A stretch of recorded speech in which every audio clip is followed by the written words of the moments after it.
Murphy was jailed for possession of a firearm with intent to endanger life. The police might not have reckoned they'd caught the master butcher, but many in the Shankill did. To the whole city's horror, the killings continued. Cornelius Neeson is the 25th person to have died in North Belfast this year. Victim number 5 was another Catholic, randomly targeted at night within a square mile of Millfield. The killing bore all the hallmarks of the Shankill Butchers. Cornelius Neeson had been hacked repeatedly to death.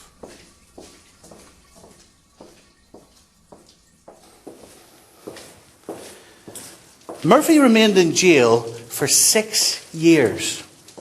He might not have been physically out there on the streets, but he still called the shots. You see, he was determined that the killings would continue, so he directed them from his prison cell. And the man he called on to carry on the killing was William Moore.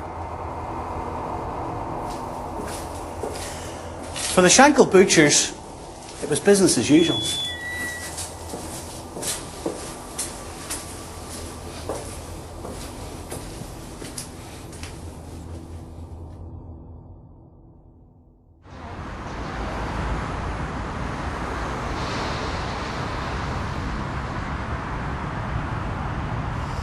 Like so many teenagers, Stephen McCann wanted to get out and socialise.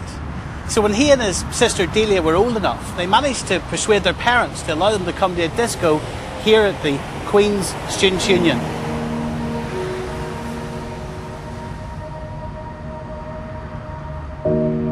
I can remember taking the bus and going with friends to it, and it was just very exciting to be there because it felt like you were joined into the proper nightlife now, you know, out in the city type of thing. He'd got all new clothes that day too. He'd got all new clothes, and I think he was all looking forward to. Yeah, he had, and he was just bouncing. He was just looking forward, probably to going out for a good night out, you know. He was always in the middle of everything. Just was very, very, very popular guy, you know. And Delia, you were the last to see him? The last of the family, yeah. I could just remember talking to him in the Students' Union before he left. I had on a new duffel coat that he'd bought that week and a new shirt. And I think I admired him, and off he went to the party, and that was the last time I saw him. Got out of the car, saw the body lying several yards up on the waste ground, walked towards it, and knew it was another one. Stephen McCann was a schoolboy, murdered on his way home from a disco. His death had a profound effect on the youngsters around him. He died from the bullet wound of the head. That went into vital parts of the brain, and he wouldn't have survived that. The cutthroat wound was a contributory but less important factor.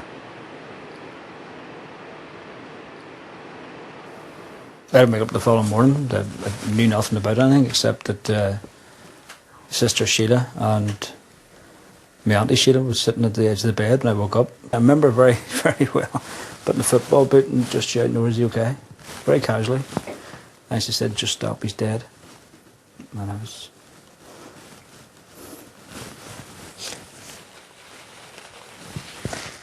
I suppose the lights went out then, you know. No, I suppose it's just such a shocking thing to have happened. In some ways, I think I've never been able to bear to think about it.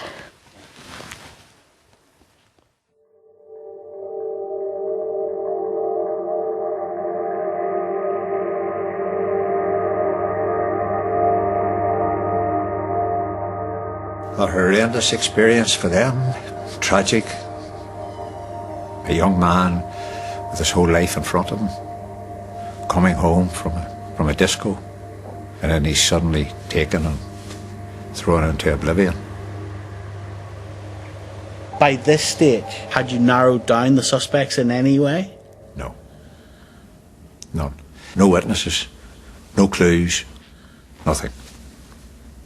It's extraordinary, isn't it? It is.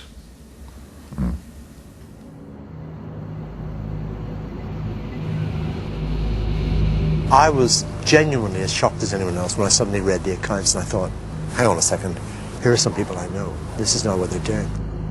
Psychologist Geoffrey Beattie was brought up in Ligoniel, a Protestant enclave in North Belfast.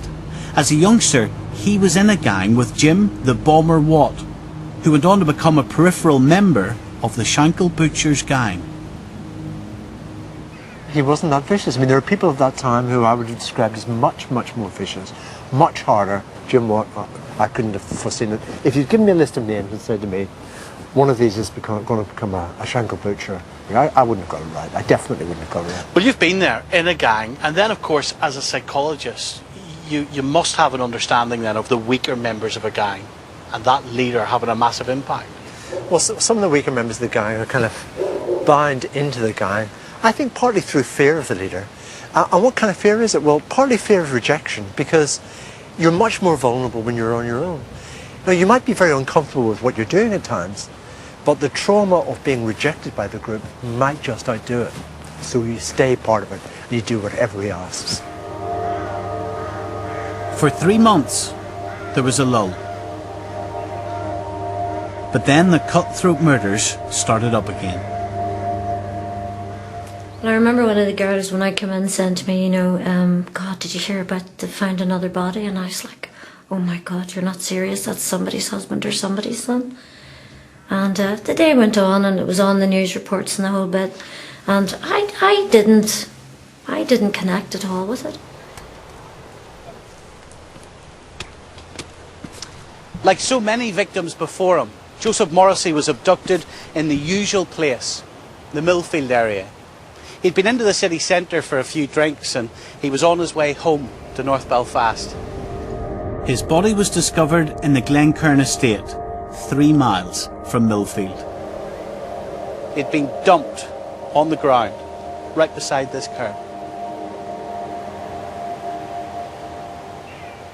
After I'd been told it was my father, I looked over into the corner, and my mother was sitting, holding herself, rocking back and forward on the chair, just crying, oh Jesus, not my Joe, not my Joe. Her Joe was gone,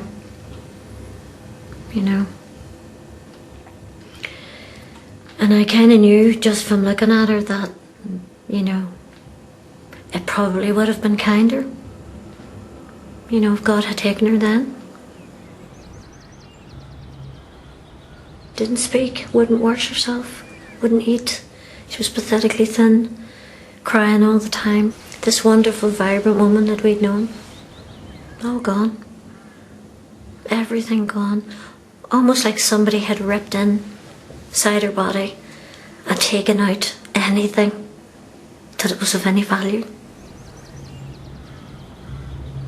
His eyes weren't closed properly, and that's how I knew who he was. He had the most amazing blue eyes. Pieces of his body had been removed. His nose hadn't been stitched back on properly.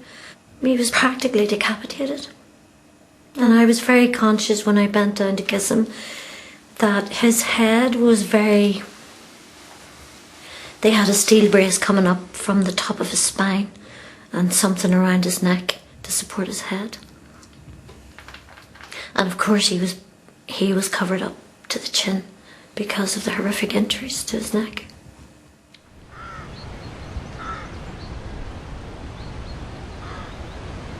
In March '77, Francis Cassidy became the latest cutthroat victim. Just another man making his way home from the pub. This time, the body was dumped in a different police patch. The Butchers had now been slaughtering people for 18 months. And the police were still no closer to catching them. Just over a month later, though, detectives had a lead that was staring them in the face. a kidnapped victim of the Shankill Butchers, survived to tell the tale. I was going up to Cliftonville Road, up home, and they stopped, told me that they were CID. And they said to me that I was wanted in Tennant Street, so I automatically thought they were CID. So I went into the car with them.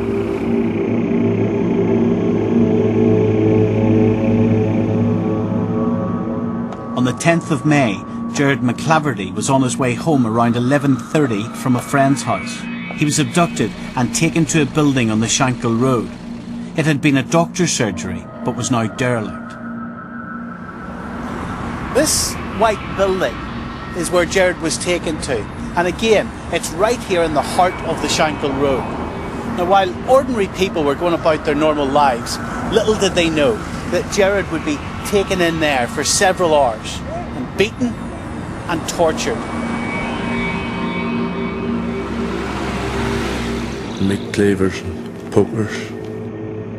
They just tortured me. They asked me if I wanted tea, which I said no.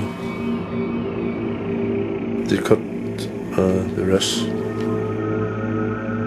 They put a bootlace wire around my neck, which they thought they had already me strangled. In the early hours of the next morning, Gerard was dragged into an entry and left for dead. But somehow he had survived. He was rushed to hospital. We were informed that it was an assault, but when the detective spoke to him and he showed them the knife wounds, then they immediately became very aware that this was something important.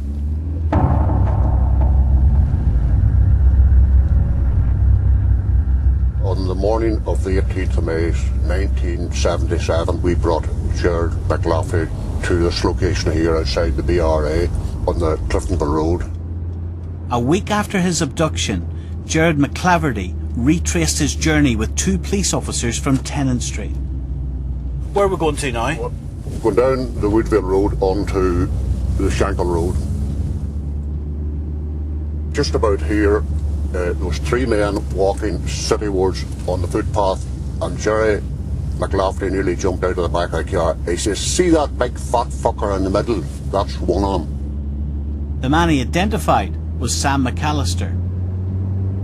We drove on down to Berlin Street.